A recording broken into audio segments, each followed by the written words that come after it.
Azad Samaj party के राष्ट्रीय अध्यक्ष माननीय चंद्रशेखर आजाद साहब को आमंत्रित करना चाहता हूं कि वो आए और इस जनसभा को संबोधित करें। जय भीम।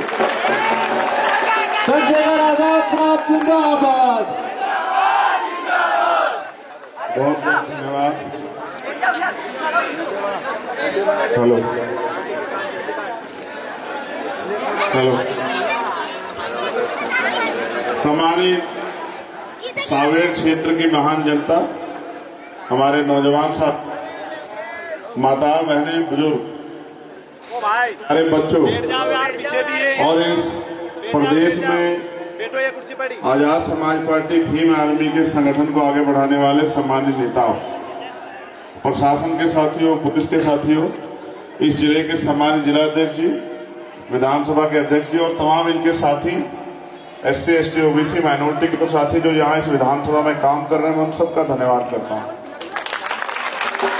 मैं आपको ये जो ढोल वाले भैया इनको बंद करवा, हम तो सदियों से बजते आए, आजाद हम बजते थे, आजादी के बाद भी बज रहे हैं। ढोल भी बहुत कम शोर, ढोल का शोर सुनाई देता है, हमारा सुनाई नहीं देता, मगर दिखाई जरूर देता है। किस मुल्क में हमारा, मैं आपसे आग्रह करूंगा, माइक दे दो, ये डिस्टर्ब कर दिया तुमने, फिर खराब माइक दे दी।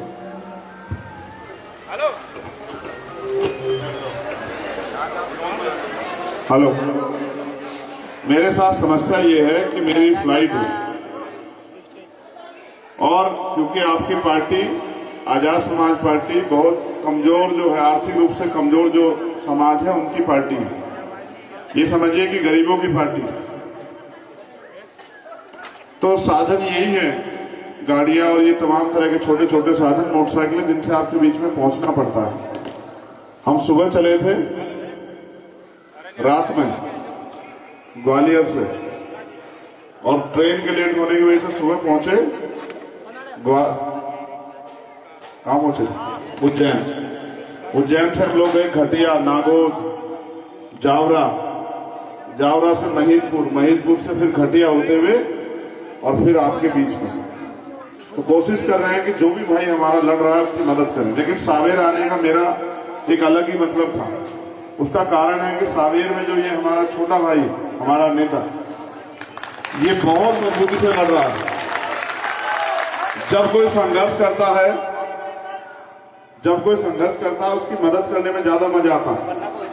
मैं रोज देखता हूं ये कहीं ना कहीं नीली टी शर्ट पहन के, व्हाइट टी शर्ट पहन के, शर्ट पहन के कहीं ना कहीं अपने साथियों के साथ किसी ना किसी ग्राम पंचायत में होता ही, और उन ग्राम पंचायतों में वहां रहने वाले कमजोर वर्ग के लोगों को ये समझाता रहता है कि वोट कितनी बड़ी शक्ति है। ये रिजर्व विधानसभा हमेशा जब से रिजर्व हुई, हमारे लोग यहां से कम करो, तुम लोग बैठो, तुम भी, इनमें तुम में ज्यादा फर्क नहीं, बैठो, इससे कपड़े नहीं खराब होंगे, इस मिट्टी से, ये तो फर्श है। ये भी अधिकार नहीं था, ये भी अधिकार बाबा साहब की वजह से मिला, कौन बैठने देता था।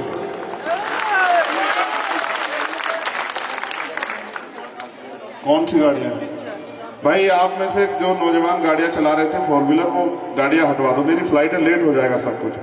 कल मेरा राजस्थान में प्रोग्राम है, मैं आपसे आग्रह करूंगा वो बच्चे उठ के चले जाएं, इनकी गाड़ियां 2-3 वो रास्ते में से हटा लो, और आप बस काम की बातों पर ध्यान दे लो। अभी भी देख लो कोई बच्चा ऐसा बच रहा हो जिसकी गाड़ी डीबी हो, जाके हटवा दो, प्लीज हटवा दो।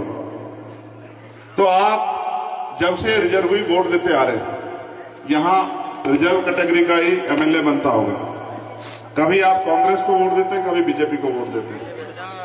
जब कांग्रेस से आप नाराज हो जाते हैं तो बीजेपी को वोट देते हैं, जब बीजेपी से नाराज हो जाते हैं तो कांग्रेस को वोट देते हैं। पिछली बार 2 अप्रैल 2018 में आपने पूरे देश में निकल के अन्याय अत्याचार के खिलाफ आवाज उठाई, और सबसे ज्यादा अगर शहीदी बलिदान कहीं हुआ तो मध्य प्रदेश। अब जिस मध्य प्रदेश के नौजवानों ने सबसे ज्यादा शहादतें दी हो, वो मध्य प्रदेश ने तय किया 2018 में कि हमें इस बीजेपी को सबक सिखाना, इसलिए हम कांग्रेस को वोट देंगे। और कांग्रेस को वोट देके अपने पढ़े लिखे लोग बच्चे हमारे सामने कांग्रेस की सरकार बना दी।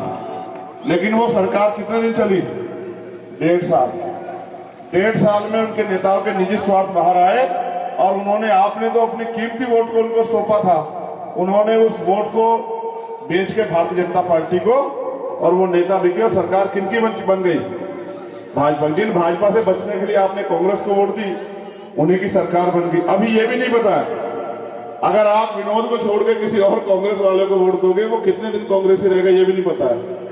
2 दिन बाद भाजपा ही हो जाए, 4 दिन बाद भाजपा ही हो जाए, 2 महीने में भाजपा ही हो जाए, और 6 महीने भाजपा जाए, कोई पता नहीं। लेकिन आप वोट तो 5 साल के लिए दे रहे हो ना 2 दिन के लिए दे रहे हो, ना 10 दिन के लिए दे रहे हो। जिनसे बचने के लिए दे रहे हो, आपकी वोट उन्हीं के काम आ जाए, ये तो खतरनाक हो जाएगा। जबकि लोकतंत्र आया किससे था? मैं अपने महापुरुषों को नमन करता हूं, जो समय समय पे हमारे महापुरुष जन्मे। आज ये कोठियां बंगले बने हैं, ये बने तब बने जब बाबा साहब अम्बेडकर के संविधान ने हमें अधिकार दिए। मैं आपको बहुत ही गंभीरता से कह रहा हूं, अगर ये वोट का अधिकार आपसे चले जाए मेरे भाइयों बहनों, आपकी गली में पैर रखने नहीं आएगा कोई। अगर आ जाए ना तो मुझे बता देना। अगर ये वोट का अधिकार चला जाए, आपका पेट भूखा रहे, आपके तन पे अच्छे कपड़े हो या ना हो, आपको अच्छा पानी मिले ना मिले, आपके सर पे छत होना, इससे किसी को कोई फर्क नहीं पड़ता है। अगर पड़ता तो वो आपके दुख सुख को खत्म कर देता। आजाद हुए 70 साल से ज्यादा हो गए, लोकतंत्र आए हुए 70 साल के करीब हो गए। क्या बदला है? बदला ये है कि ये जो मकान आपने बना के खड़े किए हैं, ये मकान आपने अपनी मेहनत से बनाया, और 70 साल बाद के बाद सरकारें कहने लगी कि भाई हम पक्के मकान देंगे। जब 12 फरवरी को हमने भोपाल में आंदोलन किया, आप लोग आए थे बहुत बड़ी संख्या में। उस दिन एक साथी की शहीदगी हुई वापस जाते हुए, किशन लाल बागड़ी। जब मैं उनके घर गया, उनका मकान कच्चा है, 5 फीट का मकान, उसी में परिवार रहता है। सर अड़ जाता, जब मैं गया तो सर अड़ गया। हमने कहा भाई हम यहाँ का डाटा इकट्ठा करेंगे। आपको जान के बड़ा अचरज होगा, 2 लाख से ज्यादा कच्चे मकान है मध्य प्रदेश में। कितने मकान है? 2 लाख से ज्यादा। वो 2 लाख मकान किसी धन्ना सेठ के तो होंगे नहीं भाई, आपके मेरे परिवार के लोगों के होंगे, आदिवासियों के होंगे, मुस्लिम के होंगे, दलितों के होंगे, पिछड़े वर्ग के लोगों के होंगे, किसी धन्ना सेठ पूंजीपति के तो नहीं होंगे। तो वो 2 लाख लोगों की तरफ क्यों नहीं सरकार की निगाह गई? इससे यह स्पष्ट हो जाता है कि आप भूखे रहो, आप आंधी में रहो, तूफान में रहो, गंदा पानी पियो, गंदा भोजन खाओ, किसी को फर्क नहीं पड़ता। आपके कपड़े फटे हुए हों, आप पे जूते हो ना हो। मैं तो गरीब परिवार में जन्मा, मैं तो समझता हूं। अमीरों के यहाँ तो अगर एक हफ्ते में 7 दिन है, हफ्ते में, सप्ताह में तो 7 ही तरह के जोड़े पहनते हैं। और मैं लिख के देता हूं, यहाँ बैठे 90% लोग ऐसे हैं, एक जैकेट में पूरी सर्दी निकालते हैं। मैं इससे शर्त लगा लो, जितने लोग यहाँ बैठे पूरी एक जैकेट में पूरी सर्दी निकाल देते हैं। हम उनकी संतानें हैं।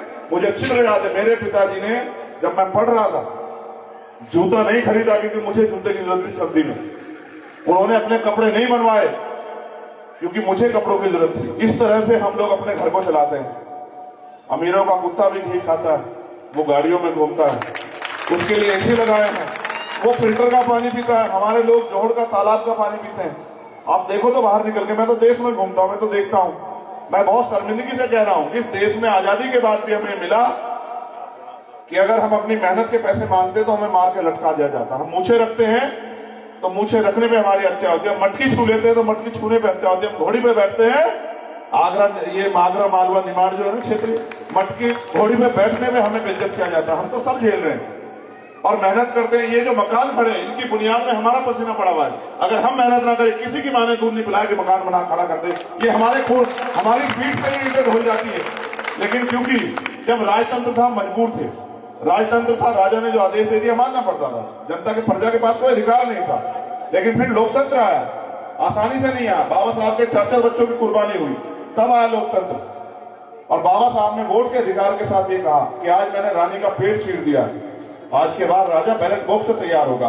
उन्होंने वोट की शक्ति आपके हाथ में दे दी, और संख्या इस देश में आपकी ज्यादा है। उनको विश्वास था कि आने वाले कुछ दिनों में पढ़ लिख के आप अपनी वोट की ताकत समझ जाओगे, और अपनी वोट की ताकत के जरिए अपनी सत्ता बनाओगे। सत्ता में बैठ के अपनी सारी समस्याओं का हल कर दोगे। मेरे लोगों, मेरी बात पे गौर करो, सुनो, मुझे बताओ, क्या शिवराज सिंह चौहान जी के परिवार के किसी व्यक्ति को हाथ फैलाना पड़ता है? दिग्विजय सिंह जी के परिवार किसी व्यक्ति को, कमलनाथ जी के परिवार किसी व्यक्ति को? तो भाई वोट आपका है, राज उनका है, वो लोग मौज काट रहे हो और आप लोग क्या कर रहे हो? आप लोग तमाम तरह की मुसीबतें सह रहे हो और सहते रहोगे जब तक आप अपनी वोट को ऐसे निकम्मे छूटे बेईमान लोगों को छोड़ के अपने लोगों को नहीं दोगे तो आप सहते रहोगे। ये विनोद आपके परिवार का है, आपसे दूर का नहीं है। आप जानते हो किसी धन्ना सेठ का बेटा तो नहीं है, किसी पूंजीपति उद्योगपति का बेटा तो नहीं है, और 24 घंटे 7 दिन आपकी सेवा में। आप प्रत्याशियों का बायोडाटा निकलवा लो। अगर विनोद से बेहतर मिल जाए तो मैं जमात देके कह रहा हूं आपको कि मत देना विनोद को वोट। और अगर विनोद से सारे विनोद से 50 मिले तो फिर सारी वोट इसको देना कि ये आगे बढ़ जाए। और समझते हो सत्ता में क्या होता है? अगर विनोद विधानसभा चला गया, अभी मैं आया धूल फाकता रहा, ये सर पे इसलिए बांधा कि वो धूल मिट्टी अभी आंखों में भी घुस गई, पानी चल रहा है। कब बदलोगे अपनी जिंदगी? और कौन बदलेगा तुम्हारी जिंदगी? तुमसे मतलब ही किसे? तुम सड़क पे मर के पड़ जाओ बराबर वाला में, जो पैसे वाला व्यक्ति बराबर से गाड़ी लेके निकल जाएगा, देखेगा नहीं तुम्हारी तरफ। नहीं है वो तजुर्बा तो 2-4 दिन में देख लेना सड़क पर जाओ। कितने लोग मरे पड़े रहते, देखता है कौन लटके? नहीं देखता ना। क्यों नहीं देखता? क्या इंसान की कीमत नहीं है? नहीं है कीमत, लेकिन वहां सड़कों पे गरीब लोग मरते हैं। देखो मैं जानता हूं गरीब की राह में 100 मुसीबतें हैं। जब ये आगे बढ़ेगा ना, हमारे बीच के लोगों को खरीदा जाएगा, हमारे बीच के लोगों को तोड़ा जाएगा, इसके खिलाफ षड्यंत्र होंगे। कहीं मुझे काले झंडे दिखाए जाएंगे, कहीं इसको काले झंडे दिखाए जाएंगे। आज कह रहा हूं सुन लेना, हमारे लोगों को हमारे सामने खड़ा है। उनका अंतिम लक्ष्य क्या है? जैसे अंग्रेजों ने कहा नारा दिया फूट डालो राज करो, वो फूट डालते हैं राज करते हैं। हमारे लोग नहीं समझते, अपने निजी स्वार्थों पे दुश्मन के पाले में खड़े हो जाते हैं। और दुश्मन के पाले में खड़े, आप बताओ दुश्मन आपकी समस्या को हल करेगा? अगर हमें शादी करनी हो अपने बच्चे की तो पैसे उधार लेने पड़ेंगे, अपने बच्चे को पढ़ाना हो तो कर्ज लेना पड़ेगा, अगर हमें घर बनाना हो तो कर्ज लेना पड़ेगा। और ये है आजादी में हमारी वो। देखो आजाद हम हो गए थे 15 अगस्त को, लेकिन आजादी असली तब आएगी जब आपके हाथ में राजनीतिक शक्ति आएगी। और राजनीतिक शक्ति तब आएगी जब आप अपनी वोट को बहुत जिम्मेदारी से दोगे। माननीय काशीराम साहब कहा करते थे कि वोट ऐसी शक्ति है जो करोड़ों रुपए से भी महंगी, इसको बेचना नहीं है मेरे लोगों। वोट का अधिकार गुलामी से मुक्ति के लिए मिला है, वोट का अधिकार बिकने के लिए नहीं मिला। मैं आपसे कह रहा हूं नौजवानों, ये धन्ना सेठ आएंगे पैसे लेके जेब में और आपकी तरफ करेंगे। क्यों करेंगे पता है? आपको खरीदने के लिए। मगर कभी जब आप पे मुसीबत पड़ी कोई धन्ना सेठ आया कि तेरे पेट में रोटी, तू रोटी भर ले ले, आया? क्यों नहीं आया? क्या 5 साल में उनका एक बार रिश्ता हमसे चुनाव का ही होता है? और ये जो घोषणाएं करती है सरकारें, ये घोषणाएं कहां से लाते हो पैसे? वो जनता के तो पैसा जो टैक्स देते हो तुम लोग। मैं तो बार बार समझा, मुझे सुना करो, मैं कहीं भी बोलूं देश के किसी कोने में सुना करो, तुम्हारी बात करता हूं। आप जो टैक्स इकट्ठा करते हो, लाला जी से पूछो, दुकान वालों से बता देंगे। इन्होंने जो सामान बेचा 1 रुपए का भी, उसमें टैक्स लगता है। 1 रुपए में 28% टैक्स जाता है जीएसटी, 28 पैसे जाते हैं सरकार पे। और सेंटर का भी टैक्स, जैसे पेट्रोल खरीदते हैं उसमें सेंटर भी टैक्स लेती है। लाला जी बता देना, मैं अगर गलत बोलूं हाथ उठा के बाहर आके बता देना है। तो टैक्स लेती है सरकार और वो टैक्स का पैसा जमा होता है। आप महीने में अगर 1 लाख रुपए आपका परिवार खर्च करता है तो 28,000 रुपए स्टेट गवर्नमेंट को जाता है जीएसटी के। वो आपको देती क्या है? 100-200 रुपए का राशन, और ऐसे दिखा जैसे एहसान कर रहे हो। आप समझो अपनी ताकत को। वो आपका पैसा लेकर राज कर रहे हैं और आप पे पैसा भी आप खर्च कर रहे हो और वोट भी आप पे है। और आप ये सोचते हो कब जिंदगी बदलेगी? कोई मसीहा नहीं जन्मेगा, कोई मसीहा नहीं आएगा। आपको अपनी लड़ाई खुद लड़नी पड़ेगी। समझ रहे हो मेरी बात को? आपकी लड़ाई कोई और लड़ेगा क्या? जब राजतंत्र था, युद्ध होते थे, राजशाही ऐसे बदली जाती थी, तलवार भाले चलते थे, बंदूकें, तोप, घोड़ों पे, हाथियों पे, ऊंटों पे, दोनों तरफ की सेना आती थी, हजारों लोग मर जाते, तब राज बनता। अब क्या करना है? ऐसे बटन दबा देना। कैसे दबाना बटन? बस हो गया काम। कुछ भी तो नहीं करना, ना किसी को बुरा कहना ना अच्छा कहना, बस ऐसे जाके बटन दबाना और दबाना है। तुम इतने लोग बैठे हो, तुम्हारी हजारों की संख्या है, यही हो जाती बात खत्म। एक आदमी 5 लोगों की जिम्मेदार ले लो अपने परिवार की, हम 5 वोट गिरवाएंगे और यही हो जाएगा 50-60 हजार वोट, 65,000 वोट जिसको मिलेंगे वो जीत जाएगा। और देखो इतिहास ये मौका दोबारा नहीं देगा आपको, जैसा मौका आपको मिला है। आप पे नेता जबरदस्त है, इनके साथ काम करने वाले हमारे नेता जो हैं तमाम वो जबरदस्त हैं। और इसने मेहनत की, आपने इसको जिला परिषद में भी वोट दिया था, 6-6.5 हजार वोट वो एक क्षेत्र से लिया। आप देख लो कि लोग उसके साथ हैं। और अगर आपने वो अपनी वोट को अपने भविष्य का फैसला करने के लिए इसको दे दिया, फिर क्या होगा? जब आपके बीच का व्यक्ति विधायक होगा। एक विधायक थोड़ा बनेगा, आप जितने लोग यहाँ बैठे सब विधायक होंगे। और जो अधिकारी कर्मचारी जिनके दफ्तरों में भी आप लाइन लगाते हो अपने काम के लिए, वो अधिकारी कर्मचारी तुम्हारे घर के बाहर खड़े होंगे। बताइए नेताजी कोई काम है क्या? समझ रहे हो? ये राजनीतिक शक्ति है।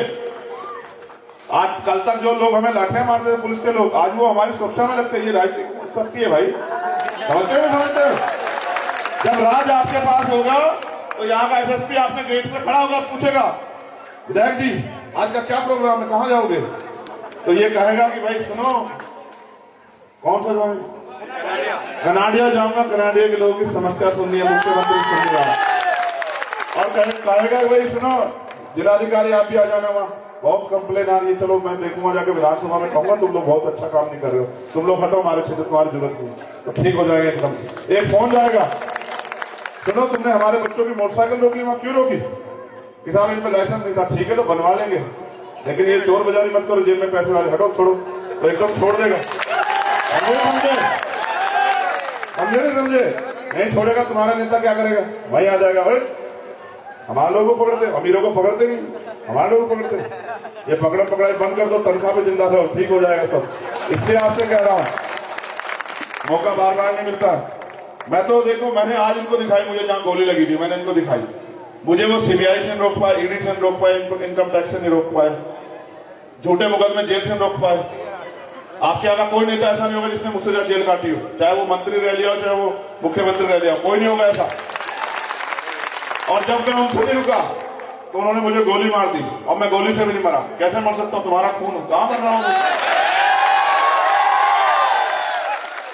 अब मुझे आपसे शक्ति चाहिए कि और किसी चंद्रशेखर को गोली ना लगे, और किसी चंद्रशेखर को मटकी छूने पर ना मारा जाए, और किसी चंद्रशेखर को मजदूरी मांगने पे मार के ना लटकाया जाए, किसी को घोड़ी में बैठने से ना रोका जाए, किसी की मूंछ ना काटी जाए। और सबसे बड़ी बात, आपके लिए रोजगार की व्यवस्था कौन करेगा? आज तक किए क्या सरकार ने? मैं लिख के देता हूं, इसके पीछे इसका भाई भी खड़ा है। 6 महीने में यहाँ जो है ना बढ़िया फैक्ट्रियां लगवा के आपको रोजगार देंगे, आपको यहाँ से बाहर नहीं जाने देंगे। याद रखना मेरी बात को, विधानसभा प्रोजेक्ट बनवा के लाएंगे, 2-3 बड़ी कंपनियां लगवाएंगे, बहुत जमीन पड़ी है यहाँ, मैं देखता आया हूँ।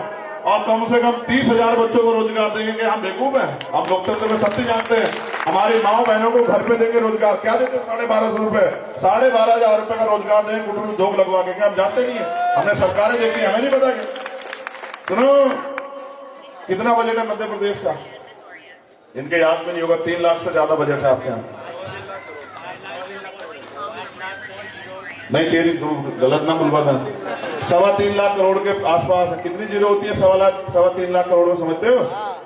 तुम्हारा पैसा टैक्स बराबर है, किसी पे बड़े छोटे के हिसाब से नहीं है। आबादी आपकी ज्यादा, आप टैक्स ज्यादा देते हो, और आपके हिस्से में क्या था? 1-2 रुपए। समझो अपनी बात को, अपनी ताकत समझो। मैं आपसे आग्रह कर रहा हूं, मैं शायद दोबारा ना आ पाऊं, मेरे ऊपर बहुत काम है, मुझे राजस्थान जाके प्रचार करना है। अब मैं यहां से जाऊंगा, मैं दिल्ली पहुंचूंगा, सुबह उठूंगा, फिर राजस्थान पहुंचूंगा भाग दौड़ी करके, यही साधन है। कोशिश ये भी कर रहे थे कि थोड़े से पैसे जुटा के हेलीकॉप्टर कर ले 1-2 दिन के लिए, ज्यादा लोगों की सभाओं में चले जाएं। नहीं जुटा पाए हमारे लोग पैसे, फिर मैंने कहा कि छोड़ो, दौड़ते हैं ना गाड़ी से, दौड़ते हैं, कोई फर्क नहीं पड़ता। क्या फर्क पड़ता है?